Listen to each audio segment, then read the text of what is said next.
Hey everybody, this is Carrie. Today is December 20th, 2013, and this is Vedida 13. So you may be wondering why this time has gone by and I haven't made a Vedida. The reason is that I was finishing up my 3 classes for the semester of my master's course. It was a lot of work to finish up my final assignments, so I had to completely focus on that and wasn't able to even think about making videos. After I finished those 3 projects, I took a day just to watch Breaking Bad, I did some baking, I just generally took the day off from being productive, but I'm back into the Vedida. So yesterday I posted a travel video. Today's Vedida is inspired by yesterday's video, so it's all about travel. In particular, how to make your dreams of traveling come true. A lot of people send messages to me like, how do you travel so much? Or I want to travel like you do,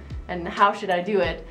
And I have an answer to this on the FAQ section of my blog, but I still get questions like this. So I have a few little things that I do and that should also help you to make your travel dreams come true. The first thing you need to do to make your travel dreams come true is to get a map.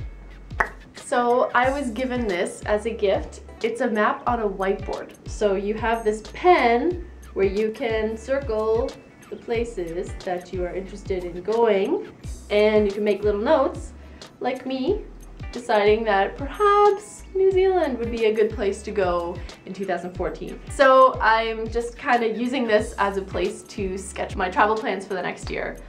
So I think this is an awesome gift to give to any traveler on your list, since it's Christmas time.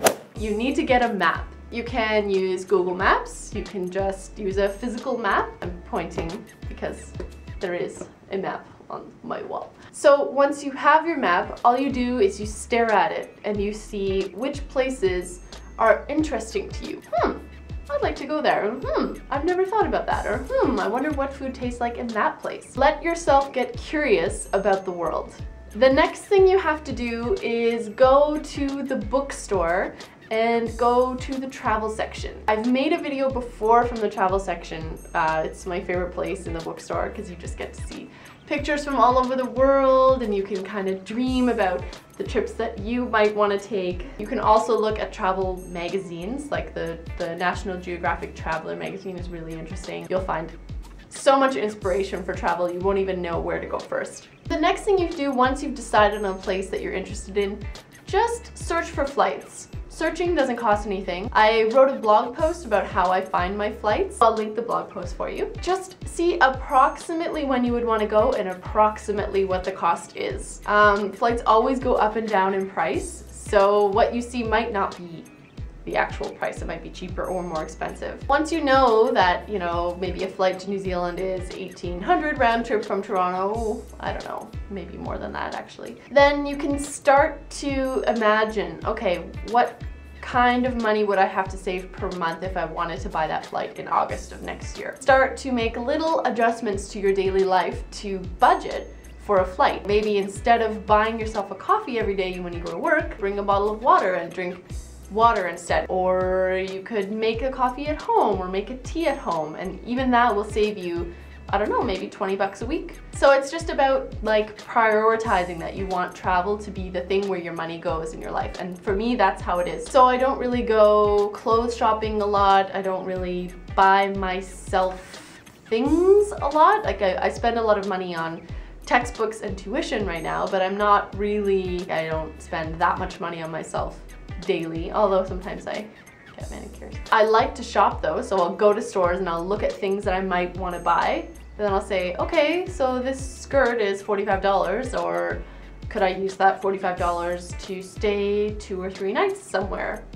And then I think, I don't really need that skirt, do I? I can talk myself out of buying stuff. If you prioritize travel, you will be able to do the same thing, because the more you delay the purchases, the more your money will grow, and then maybe that flight won't seem as expensive. Once you're able to save up a little bit of money and the trip seems like more of a reality, just book the ticket. This is my ultimate advice for anyone who wants to travel. Just book the ticket. I'll go back to my very first solo trip when I went to Europe right after graduating university in 2006. I had this like romantic notion of traveling Europe by myself, backpacking, like it just seemed like the coolest thing I could ever do. One night I was with my friend and she asked me, what do you really want to do? I was like, I really want to go to Europe. And so with her right then, I just booked the flight. And I was so excited right after that moment. It was like, the dream became a reality in that moment. That's when everything changes. That's when you start to plan. That's when you start to decide, okay, I need a bag, I guess. I need to update my passport. And you have to do all these things once you book the ticket. So this video is also timely because I booked a plane ticket yesterday. So many of you know that I live in Toronto right now, but I miss Korea all the time and I have many, many friends there that I would love to visit. So I've been talking about visiting Korea in a vague way for a long time. It's finally happening. So I booked a ticket to visit Korea for 3 weeks in January. And I found a really cheap flight, so I was really excited to see that flight and I thought, you know what? It's not gonna get any cheaper and time is going by. I wanna go, so I finally booked it. So I'm very, very excited. So I'll be making videos from Korea in January. Yeah. So that's my exciting news. For anyone out there who's hesitating about taking a flight somewhere, just book it and go and start traveling. I'm going to Korea! Walking through the gates in Incheon just feels so familiar to me and I can't wait to do it again. But this time it will be different because I'm going as a visitor, not as a person with a job. So I think it'll be cool and different and I can't wait to visit everybody. So I hope you guys enjoyed this video about how to make your travel dreams a reality. And I hope to see some of you on the road. Leave a comment about your travel dream and how you're making it a reality. Thanks so much for watching, guys, and I'll see you in the next video. Bye. It's awesome because it has a freaking, if you don't have the money, ask someone to lend you money.